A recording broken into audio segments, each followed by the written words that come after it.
So I will move ahead and introduce myself briefly. I was the director of the Board on Environmental Studies and Toxicology at the National Academy of Sciences for 10 years, and I have over 190 scientific publications and 11 monographs. I'm here as the president and founder of Environmental Health Trust. I'm going to talk with you about what we know about radiation from cell phones, and I'd like to say, first of all, that I completely agree with the CTIA that we do not have consistent evidence on brain cancer.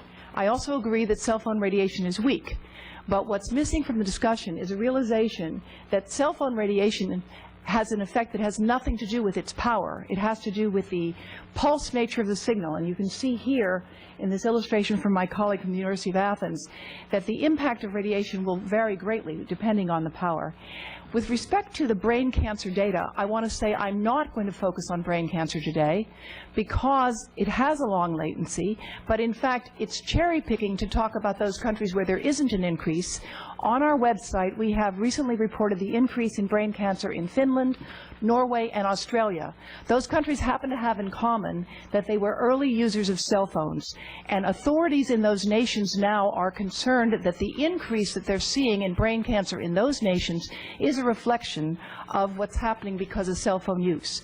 Now, with respect to microwave radiation, we know that it has positive effects because cell phone-like radiation today is being used to treat liver cancer. If it can treat liver cancer, it's telling you it has a biological effect. It's being used to stop bleeding, to enhance the uptake of drugs, and to detect cancer. So if it has these positive effects, how then can we deny that it might have negative effects? We know it's biologically active. Among the negative effects that have been demonstrated in the peer-reviewed literature that the World Health Organization looked at are these: the ability to damage DNA, to weaken the blood-brain barrier, and to damage sperm. And I want to talk with you now about scientific evidence, again, having nothing to do with cancer, having to do with sperm. These are experimental data developed when taking samples of sperm from human males and exposing them in a test tube to cell phone radiation. The exposed sperm, you see in the dark slide at the top here, the exposed sperm died 3 times faster than the control sperm.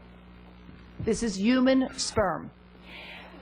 The bottom shows you measures of damage to DNA, and that damage was 3 times greater in human sperm. So this is not about brains, this is about sperm, although sometimes some people confuse the two of them. Now, what we do know is that cell phone users in a study done at the Cleveland Clinic,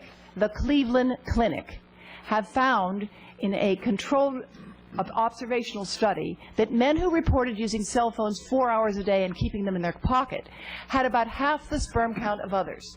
And similar results have been reported in Turkey as well as in Australia at the National Center for Biotechnology. Middle school children reported in a report that we're releasing today to the Berkeley City Council in a peer-reviewed study are keeping cell phones in their pocket, some of them for 10 hours a day. 10 hours a day, and the kids are so good at this that they can text while a teacher's looking at them, not looking at the phone. Now, why is this a problem? It might make them great at being neurosurgeons or pilots because of the fast eye-hand coordination. But what it does for the long-term exposure to their gonads is something of great concern, which is why this peer-reviewed article by Mary Redmayne, which we released today to the City Council, argues that it's important to take precautionary policies with our children. Our children and their parents have a right to know about this damaging effect on human sperm. Now, with respect to brain cancer, I would like to just say, while that is not the major concern of this issue at this time, although the CTIA just spent most of its time discussing it, the fact is there's no increase in brain tumors found in the survivors of the atom bombs that dropped at the end of the war until 40 years later. 40 years later. 40 years ago, almost no one had a cell phone except for a few people in the military. Even 10 years ago, but the use of cell phones has grown greatly. And that's why the World Health Organization issued its report. They concluded that where studies have followed people for 10 years or more, there is a doubled risk of brain tumors on well-conducted studies. The Israeli government has issued a warning about parotid gland tumors, a malignant tumor of the cheek. 1 in 5 of them is occurring in someone under the age of 20. And that's why they've issued a warning. These are data taken from the Journal of the American Medical Association on brain metabolism, showing a significant increase in glucose metabolism, seen on the side that's marked R there, after just 50 minutes. That's 50 minutes. I want you to realize that cell phone standards today were set in 1993 to avoid heating. It's not about heat. The data today are out of touch with the current issues that we know in the science. And I'm going to now turn remarks over to my colleague, Professor Stan Glantz, who I'm honored to be with today. Many of you may know Professor Glantz, who's a distinguished researcher in the area of tobacco and is here with me today.